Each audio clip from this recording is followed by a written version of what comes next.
The birthday cake sat untouched on the folding table, its cheap frosting already melting under the community center's fluorescent lights. 7-year-old Maya tried to smile as she watched the empty chairs arranged in hopeful rows, each one a monument to another classmate who hadn't shown up. Her father, Tom Martinez, stood in the corner adjusting his janitor's uniform for the third time, his calloused hands trembling slightly as he checked his phone. No new messages, no apologies, just silence, the cruelest gift a child could receive on her birthday. Tom had scraped together every dollar he could for this party. Extra shifts mopping floors at Lincoln Elementary, where Maya attended second grade. Weekend work cleaning office buildings downtown. He'd even sold his father's old guitar, the one thing he'd promised never to part with, to afford the decorations, the cake, and the small DJ setup he'd rented to make this day special. Because Maya deserved special. She deserved everything. But as he watched his daughter's brave smile crack at the edges, Tom felt like the poorest man in the world, rich only in failure. "They're just running late, Mija," he whispered, kneeling beside her. "You'll see." Maya nodded, but her eyes told a different story. She'd heard the whispers at school.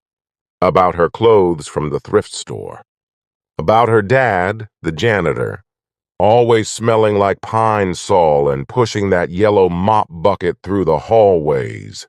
About how they lived in a cramped apartment above the laundromat, where the rumble of industrial dryers replaced lullabies. Then they arrived, but not the way Tom had hoped. Mrs. Patricia Ashford swept into the community center like winter itself, her designer coat billowing behind her. Behind her came her son Brandon, Maya's classmate, followed by 3 other children and their parents. Tom's heart lifted for a moment. They came, at least someone came. "Oh my," Patricia announced to the nearly empty room, her voice carrying that particular pitch of faux sympathy that cuts deeper than any insult. "Is this it?" "Brandon, darling, I told you this would be quaint." The word hung in the air like smoke. Quaint. Tom felt it settle on his shoulders. Another weight added to the collection he carried. "Thank you for coming," Tom said, his voice steady despite the heat rising in his cheeks. "Maya's so excited to celebrate with friends." Patricia's smile was all teeth and no warmth. "Well, we can only stay a few minutes. We have Brandon's violin recital at the country club. You understand. Prior commitments." She glanced at Tom's uniform, her nose wrinkling slightly. "Did you come straight from work?" "I'm always working, ma'am," Tom replied quietly. One of the other fathers, Richard Chin, chuckled and muttered something to the man beside him. Tom caught the words, "At least he has a job," followed by more laughter. The joke wasn't about employment, and everyone knew it. Maya stood frozen by the cake, her small hands clasped together. Tom saw her shrinking, folding into herself the way flowers do when winter comes early. This was supposed to be her day, her moment. Instead, it was becoming another lesson in the casual cruelty of people who measure worth in dollar signs and zip codes. "Well," Patricia continued, surveying the modest decorations with barely concealed disdain, "shall we sing and get this over with? I'm sure you have to get back to cleaning or whatever it is you do."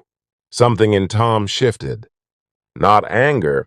He'd learned long ago that anger was a luxury poor men couldn't afford. But something else. Something that reached back through 20 years to a different version of himself. Before Maya, before the accident that took his wife, before medical bills buried him alive and he traded dreams for mop buckets. "Actually," Tom said, his voice stronger now, "I'd like to play something for Maya first, if that's all right." He walked to the corner where he'd hidden his surprise. The one thing he hadn't sold, couldn't sell even when the rent was due. His mother's old acoustic guitar passed down from her mother, the wood worn smooth by generations of hands, that knew what it meant to struggle and sing anyway. Patricia sighed dramatically. Really? We're on a schedule? It'll just be a minute, Tom said. And for the first time that evening, he didn't sound like he was asking permission. He pulled a folding chair to the center of the room and sat down, cradling the guitar like the old friend it was. His fingers found the strings, and despite years of silence, despite the calluses from mop handles and scrub brushes, they remembered. The first notes floated into the room like light through stained glass, soft, pure, unexpected. Tom began to play a melody that seemed to come from somewhere, beyond the fluorescent-lit community center, beyond the pity and the judgment, beyond even the small radius of their struggling life. Then he began to sing. His voice, rich, trained, powerful, filled every corner of the room. It was a voice that belonged on stages, in concert halls, in the dreams of people who still believed in fairy tales. But it was real, and it was here. And it was singing Happy Birthday, like no one in that room had ever heard it sung before. He didn't sing the traditional version.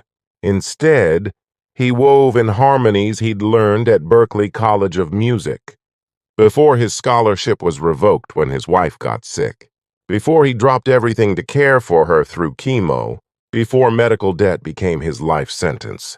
He sang with the technical precision of someone who'd studied under masters and the raw emotion of someone who'd lost everything except what mattered most. The room fell silent except for his voice and the guitar. Patricia's mouth hung slightly open. Richard Chen had stopped mid-sentence, his half-formed joke dying on his lips. The children stared, transfixed. But Maya's face transformed. Her eyes went wide, then filled with tears, then lit up with something that looked like hope and pride and love all mixed together. Because this was her father. Not the janitor, not the poor man, not the guy they whispered about. This was her dad, and he was extraordinary. Tom transitioned seamlessly into an original composition, something he'd written years ago but never performed for anyone except his late wife. The lyrics spoke of dreams deferred but not destroyed, of dignity in honest work, of love that persists through poverty, of children who deserved better than the world gave them. When the last note faded, the silence stretched for what felt like hours but was really only seconds. Then Maya launched herself at him, nearly knocking the guitar aside, her small arms wrapping around his neck. "Daddy," she whispered. "You're magic." "No, mija," he whispered back. "You are." Richard Chen was the first to move. He stood up slowly and began to clap. His wife joined him. Then the other parents. Even Patricia, her composure cracked, her eyes glistening with something that might have been shame or might have been recognition of something beautiful she'd almost dismissed. "Mr. Martinez," Patricia said, her voice different now, smaller. I didn't know." "You didn't ask," Tom replied gently. "But that's okay. Most people don't." The party that followed wasn't the one Tom had planned. It was better. The parents who'd intended to leave stayed for hours. More families showed up, word spreading through frantic text. Messages about the janitor who sang like an angel. Someone ordered pizzas. The kids played games. Maya, surrounded by classmates who suddenly saw her with new eyes, glowed. But the real change came later. Richard Chen, a producer at a local recording studio, slipped Tom his card. "Call me Monday. I have some session work you might be interested in."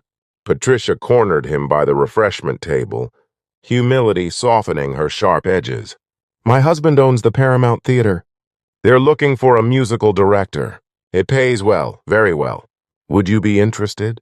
Tom looked at Maya, spinning in circles with her new friends, her laughter the sweetest sound he'd ever heard. "I have a job," he said. "I know," Patricia replied.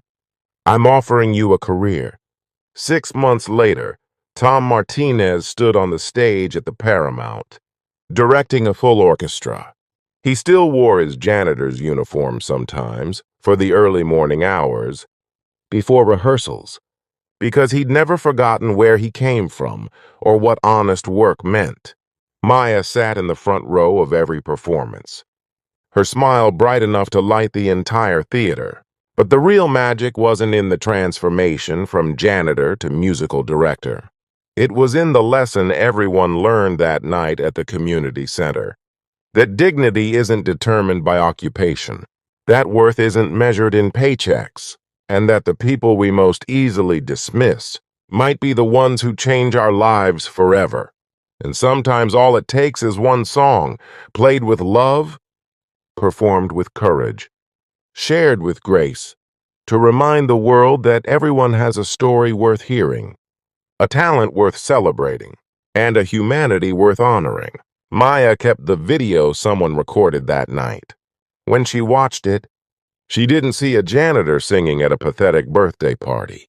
She saw a father loving his daughter the best way he knew how, with every note and every word, teaching her the most important lesson of all, that kindness, selflessness, and the power of humanity matter more than money, status, or the cruel whispers of people who forgot how to see beauty in unlikely places.